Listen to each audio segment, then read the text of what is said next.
Breaking news, the miracle rescue, the 10-day ordeal playing out in front of the world. 12 young boys and their soccer coach found alive in a flooded cave in Thailand. Remarkable images coming in. We are coming. It's okay. It's okay. Many people are coming. That right there is the moment rescuers finally reached the group huddled in the dark cave, sitting at the water's edge. Divers navigating narrow passages and muddy water, promising more help is on the way. Emotional family members camped out at the scene, excited beyond belief after learning everyone is alive. Rescuers now faced with the difficult task of getting the boys safely out and back to their families. ABC's James Longman is in Thailand at the cave site to lead us off. The pictures the world was holding its breath for. How many of you? 13. Brilliant. And the voices they'd waited to hear. 12 schoolboys aged 11 to 16 and their soccer coach found alive tonight on their 10th day in a flooded Thai cave. We are coming. It's okay. It's okay. Many people are coming. Many people. We are the first. Many people come. Rescue flashlights breaking their long darkness. The boys with no idea how long they'd been underground. What day is it? Monday. Okay, but 1 week and Monday. You have been here 10 days. 10 days. You are very strong. Very strong. Strong in spirit, but physically they're weak. Some are able to stand though. Thank you, the boys repeat. Outside, the word spread quickly. We just got the news that the boys have been found. It's incredible news. Thailand's prayers have paid off. Their parents had sat waiting at the cave entrance for days. Tonight, they're overjoyed. The US playing a part in what locals are already calling a miracle. A strong international team on the ground here. The boys and their coach went into the cave last Saturday. A fun excursion gone badly wrong. Sudden heavy rain causing flash floods. Rescue divers battling powerful currents. Narrow rock and muddy waters. Now that the search is over, the complicated rescue mission begins. We're going to come together to figure out what the best possible solution is and kind of be able to get the kids out as safely and as quickly as possible. The next steps will not be easy. They're 2 miles inside. One plan could be to stretcher them out along the water, but with large parts of the cave still submerged, it's not clear if they'd have to swim out. A second option, experts tell us, keeping them supplied until another entrance to the cave can be drilled. The water levels stable for now, but with rain forecast, it's still a race against time. We're trying to find a way to get them out because now the water is really low and... So you've got to do it before the rain comes. Yeah. Time is of the essence, and James Longman joins us now from outside that cave in northern Thailand. James, we've reported they were there for 10 days. How did those boys manage to survive for so long? Well, Tom, experts tell us they managed to survive because of the sheer heat in that cave, about 100 degrees inside, which means they didn't have to worry about hypothermia. Also, they were able to drink because of fresh water seeping through cracks in the rock. Incredible, the heat actually saved them. And James, I understand a doctor was part of that dive team and is now treating them inside the cave? That's right. The medic is a trained scuba diver, and he is now spending the night with the group inside, tending to their needs, making sure that they can build up their strength because it's a long trek to get back out of that cave tonight, Tom.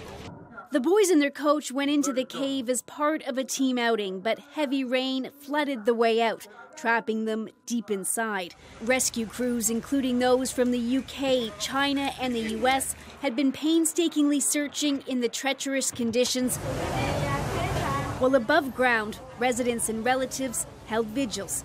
But today, that silence was broken by the sound of cheers. We found that our younger brothers are safe, said the governor of Thailand's Chiang Rai province. For family members, it was the kind of news they had been desperately waiting for. As further proof, they were sent pictures that the rescuers had taken of their sons in the cave.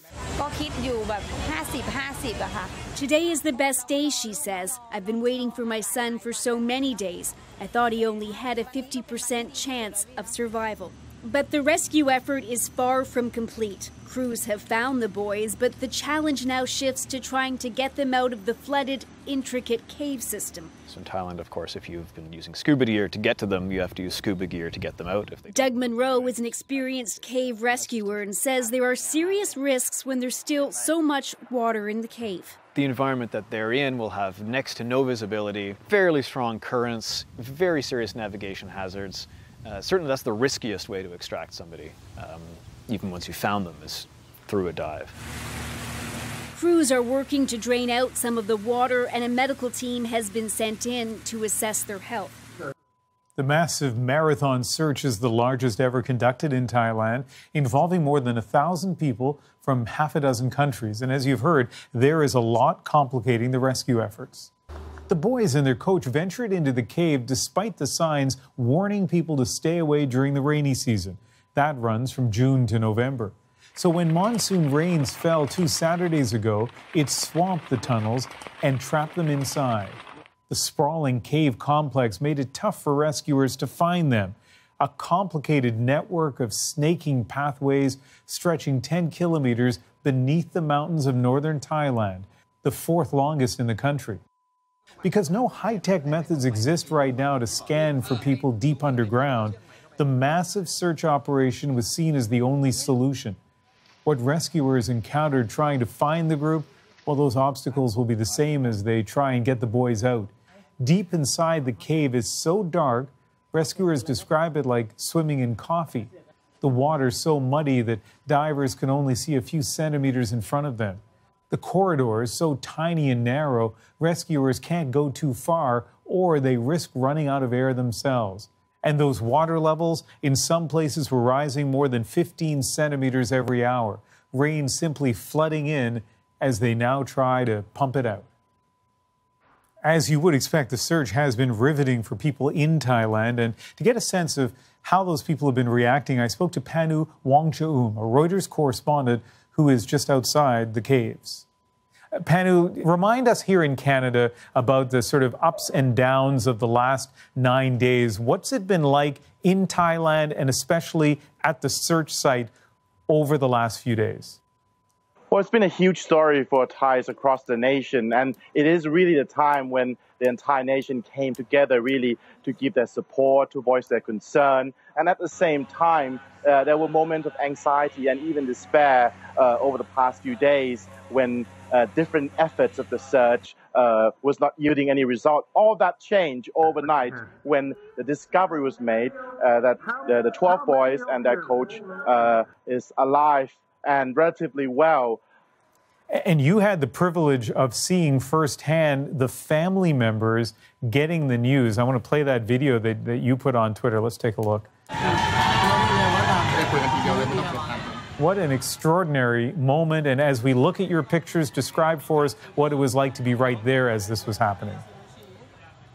Well, I mean, earlier we heard the announcement from the provincial governor about the survival of the 13 people, but we weren't quite sure ourselves, and we saw how the news was delivered to their relatives, and they were crying with joy. And of course, this really has affected not only the relatives, but also people around them, officials, rescuers, and journalists. I mean, this hasn't been the most easy story to cover. There were times of frustration and anxiety that we shared with what's going on with the search effort. But all this changed now since the discovery, and we hope that the next phase of the rescue operation will be as successful. Okay, Panu, thank you very much for speaking with us. Thank you.